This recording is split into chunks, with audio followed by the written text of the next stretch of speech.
Oke, jadi kadang pernah terfikirkan nggak sih di benak kalian kenapa kok TWS yang harganya under 300.000 itu ya suaranya ada, kadang juga jelek juga, fiturnya banyak yang dipangkas. Tapi ya bakalan ada yang ngomong harga murah kok minta barang bagus. Harga murah kok minta barang bagus. Harga murah kok minta barang bagus. Barang bagus. Budget pelajar kok minta barang bagus.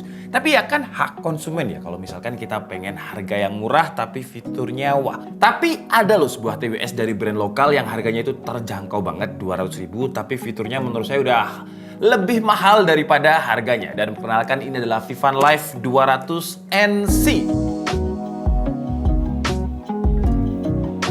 Vivan lagi ya, kayaknya udah nggak asing di telinga kita, apalagi di telinga saya. Karena kebanyakan TWS yang harganya terjangkau, yang under 300.000 gitu ya dari Vivan semua. Jadi mereka itu kayak ngasih kita lebih dibandingkan dengan harga yang kita berikan kepada mereka. Contohnya kita pernah nge-review Vivan Liberty T600, itu harganya cuma 300 ribuan, tapi dia udah IPX7 waterproof dan suaranya juga udah enak di kelas harganya. Dan sekarang ada lagi loh ya yang harganya lebih terjangkau, yang dia juga sudah memiliki sertifikasi IPX7, yaitu si Vivan Live 200 NC ini. Dan selain IPX7 waterproof, dia juga sudah pakai Bluetooth versi 5.3, bukan 5.2 ya, versi paling baru. Dan coba kalian tebak harga tepatnya berapa? Tadi saya bilang kan 200 ribuan ya. Enggak ya, harganya itu 199.000. Jadi kalau misalkan saya mau bilang 100 ribuan sih sebenarnya oke, cuman biasanya bakalan banyak yang komplain.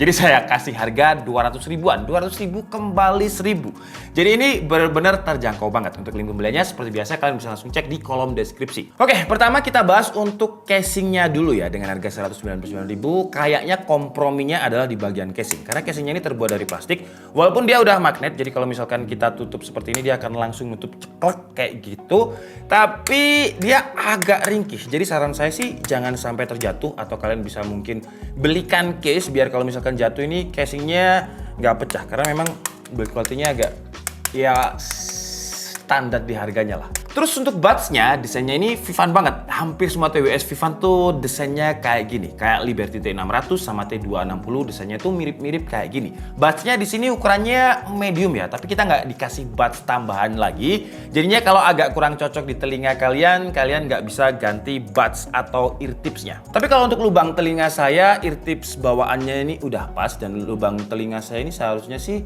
ukuran lubang telinga rata-rata orang Indonesia, rata-rata orang Asia juga. Kalau untuk feel pemakaiannya, karena dia memang ada ear tipsnya, jadi ketika dia langsung masuk, ketika dipakai seperti ini, kayak semacam budek, logikanya kayak kita masukin cotton bud, jadi kayak agak-agak kedap. Dan untuk ear tipsnya ini lumayan tipis, jadi nggak terlalu nyakitin ke telinga. Dia juga nggak mudah lepas dari telinga. Saya coba pakai lari, goyang-goyangin kepala, dia masih nyantol. Jadi TWS ini cocok buat kalian yang juga suka olahraga. Terus kalau untuk kualitas suaranya, di harganya yang 199.000 ini, ketika saya coba, saya agak kaget ya. Karena biasanya TWS yang harga-harga segini, kalau misalkan kita kencangkan volumenya ke 100%, itu suaranya bakalan gembret, pecah. Tapi ketika saya coba pakai Spotify, device-nya iPhone, dan frekuensi low saya coba, jadi karakter-karakter musik yang di bass boosted, suaranya itu enak, dan di volume 100% itu juga nggak pecah. Cuman kalau kita dengerin suara akustik atau vokalnya yang dominan dan kita pakai di volume 100%, memang kayak suara vokalnya itu kayak dibantu boost lagi, kayak lebih ngebass, jadi kurang natural. Dan kalau lagu-lagu akustik dia agak pecah sedikit. Jadi saran saya sih mending pakai volume 70 atau 80% itu nyaman. Kalau untuk karakter driver suaranya ini, dia cenderung lebih dominan bassnya. Saya coba dengerin musik EDM dan musik-musik yang banyak bassnya tuh enak. Dan gak lupa saya juga coba buat main game kayak PUBG M. Detail suaranya tuh dapet, suara step juga masih kedenger dengan nyaman. Cuman yang namanya main game, apalagi PUBG M itu game kompetitif, game FPS, dimana bener-bener nggak ada delay. Kalau dibilang Bluetooth 5.3 ini nggak ada delay, masih ada delay sih ya. Cuman dia lebih rendah latensinya ketimbang TWS yang pakai Bluetooth 5.2. Ini kan 5.3. Jujur delaynya ini dikit banget loh dengan TWS lain yang di harga sama. Selain latensi yang lebih rendah, Bluetooth 5.3 ini juga lebih hemat daya. Jadi baterainya bisa lebih awet. Ngomongin soal baterai life dari Vivan Live 200 NC ini, baterainya emang tahan lama. Case chargingnya ini punya daya tahan 45 jam. Durasi pemakaiannya 9 jam dan charging time-nya kurang lebih 2 jam. Menurut saya durasi pemakaian 9 jam ini udah cukup lah ya. Kalau misalkan orang kerja aja 8 jam.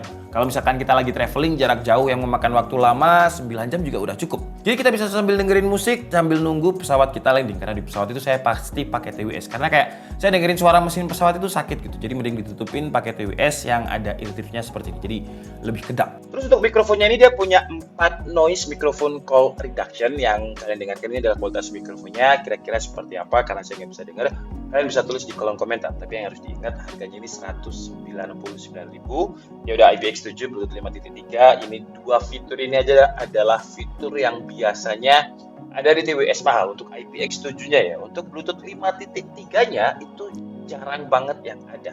Jadi kayak TWS yang mahal kita review juga biasanya 5.2. Nah, ini 199.000 dia udah pakai 5.3. Oke lah, jadi mungkin cukup segitu aja video review dari Vivan Live 200NC ini yang menurut saya kalau misalkan kita lihat dari harganya yang 199.000 aja ya, dan kita lihat di boxnya ini dia punya Bluetooth 5.3, terus juga udah IPX7, daya tahan baterainya juga lumayan awet 9 jam dan dia memiliki 4 mic noise call reduction.